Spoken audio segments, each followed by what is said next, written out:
your girl BeeBee with LoftP Africa, Life of the Party Africa, and Joanna Posh right here. And we have a guest, by the way, our first guest in LoftP Africa. So we have Mr. Jamal Lee. Welcome to the show. Thank you guys for having me. So tell us, before we start asking all the questions, what is your favorite African artist right now? Yemi Alade. Yes, I agree. Yeah, she's sexy. She's dope. It's not just how she looks though. She is. Yeah, sexy. I mean she's sexy, and then women love to look at nice stuff too. Absolutely. So we do see that you have a project going on that is actually dear to your heart. Mm-hmm. Is the Afrikan Unity Initiative. Mm-hmm. So can you first of all tell us about your background? And I see that it started in 2008. Tell us a little bit about yourself, because here on the show we get a lot of people who are not necessarily who say African, but they're not first generation. But go ahead and tell us your background. Well, I am originally born and raised in Atlanta, Georgia. Mm-hmm. I grew up on the South Side, Zone 3 for those of you who are actually from Atlanta. Yeah. I'm a Grady baby, like a third generation Grady baby, fourth generation ATLian. My great great grandfather was born in Atlanta, so I'm real and I'm rare. But Amen. I don't know what happened to us. We just left. But so for whatever reason, even though I grew up where I grew up, I've always been interested in my African ancestry. It kind of started with every year. Mm-hmm. The only thing that we saw about Africa was National Geographic Explorer, Shaka Zulu, and Roots. Mm-hmm. And so just based on watching Shaka every year, it was the first time that I had ever seen a black person depicted in a superior, royal role where he was the leader. And so I was like, okay, maybe I could live in Africa one day. And I remember saying that to my parents when I was in elementary school, and they kind of laughed me off. But just because where we was from the housing project, so it was we had no money to travel.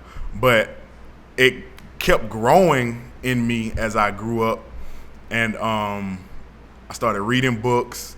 And then when I went to Howard my freshman year of college, and I remember being so excited that I was about to be on campus with all these black people, and everybody was gonna be super, conscious and woke. And what I found was there was those people there, but I was hanging out with people from the continent, people from the Caribbean, and African Americans. But what I started to notice that I was the only person in all the different groups of black people, hanging out with all the different types of black people, and they didn't have anything to do with each other.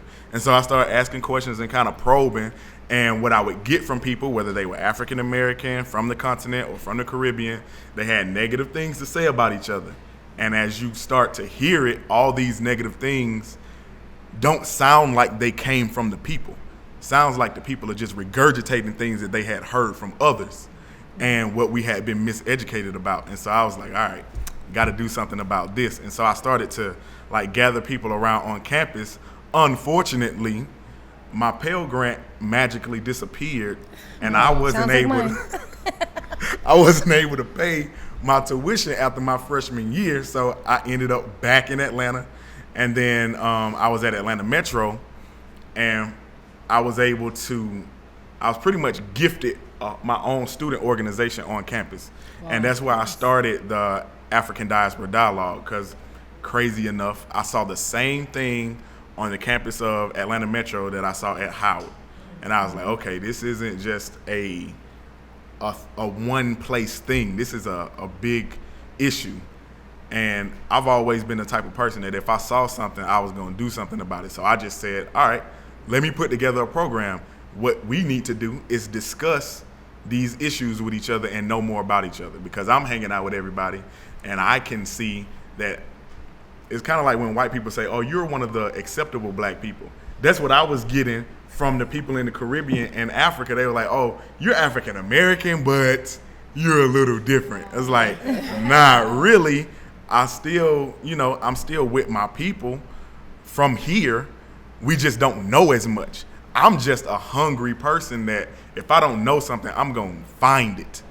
Everybody isn't like that. So I always felt like if I know something more than somebody next to me, it's my responsibility to give them that. And so that's why I started this program. So African Diaspora Dialogue, it's a panel discussion where we get somebody from Africa, I like to say somebody from the continent of Africa because I feel we are all Africans. So somebody from the continent of Africa, somebody who's from the Caribbean, somebody who's Afro-Latino and African-American, push them on a panel together.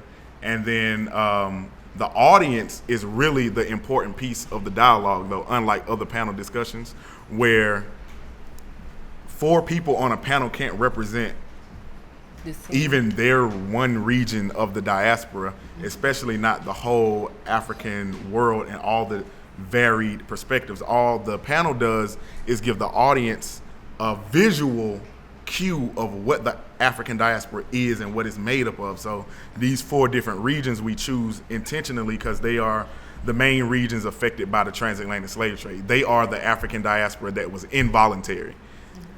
So the Afro-Latino issue is we often don't even acknowledge them as black because a lot of the times they just aren't presented to us. I lived in Peru and I saw plenty of black people that look just like me that speak fluent Spanish, but and they're coming around to acknowledging and embracing their African ancestry.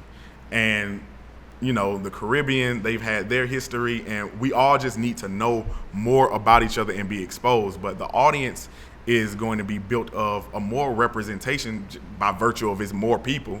So you got more people from different places with different perspectives. And so the input from the audience is really what carries the dialogue. So that program started in 2008, like you said. Thank you for doing the research. Yeah, but this is not just. But it was like I studied African American studies by the time I got to Georgia State, and all they did was kind of talk. It was a lot of smart people, a lot of good professors. They wrote books, they talked, but they talked amongst people who already know the information. It's like, how is that helping anybody? Like, you're talking to PhDs, you're talking to master's candidates, and you're talking to college students. I grew up in Carver Homes, a housing project on the south side of Atlanta. How have you been in my city this whole time and I know nothing of your work? So how are you getting all this knowledge that you're talking about? How are you getting it to the people that need it? How are you doing research on black people, but black people don't know you exist? So where's the work? Like, where's the real work? Exactly. So I said African Diaspora Dialogue is important to raise awareness, but it's not enough. So we got to do something to actually get the people who grew up like me to embrace this information and to even get access to it. So I knew I couldn't just attack and go in and say, hey, people in the projects, let's go to Bankhead and talk about why it's important to be Africa. Man, that's not important to the people at that moment. They trying to take care of their families. They got to work, or they don't have work, so they trying to find work. So I was like, okay, what type of program can I put together where I can do the work that people need, and then slide in the important information about who we are culturally, you know, in the midst of doing the work. So I came up with Afrikan Unity Initiative, and the goal of the organization is to get people across the African diaspora doing work in their own communities and then link those people together when they are sustainable. And so we have communities that we work with in Atlanta, Haiti, Mali, Guinea, Sierra Leone, and Uganda right now. And we're working on Peru, Nigeria, and some other places that have shown interest. Okay, that's good. It's good to know. Thank you for letting us know. And I also see that you actually traveled. You actually went to Africa and you spent some time there. So can you tell us about it? Yeah, so I first started doing the outreach through Afrikan Unity in 2011, but I had never left the United States. And so everything that I was talking about was from what I had read in books. It was all theory. It was all, okay, these people did this in the past, or these people that I know who are Africans or people from the Caribbean who live in the United States now, they may, you know, attach themselves to what I'm talking about. But does that mean that the people on the ground in these places actually care? Are they really going to accept what it is that we're talking about. Is Pan-Africanism even a thing outside of books or the United States? So it was important for me to get out of the country and really live among people. And my first opportunity, I was with a partner organization called SHI, Sovereign Haiti Initiative, and I went to Haiti for like 3 weeks, and I was able to like live in the house with a Haitian family. And the first time I saw like real life, and we were taking, you know, they had a bucket in the restroom with a cup in it, and that's where you took your shower. And everybody, you couldn't run out of water because everybody had to use their water, so you had to be mindful of making it, you know, last for everybody else. But when I was there, I found people, I talked to people, and they resonated with the idea. So it got the bug in me. I gotta leave the United States. I almost didn't want to come back from that trip. So, but I had a job, so I had to come back. Right. And then I applied for Peace Corps because it was a free way. Not only was it a free trip to Africa, but they paid me to be there.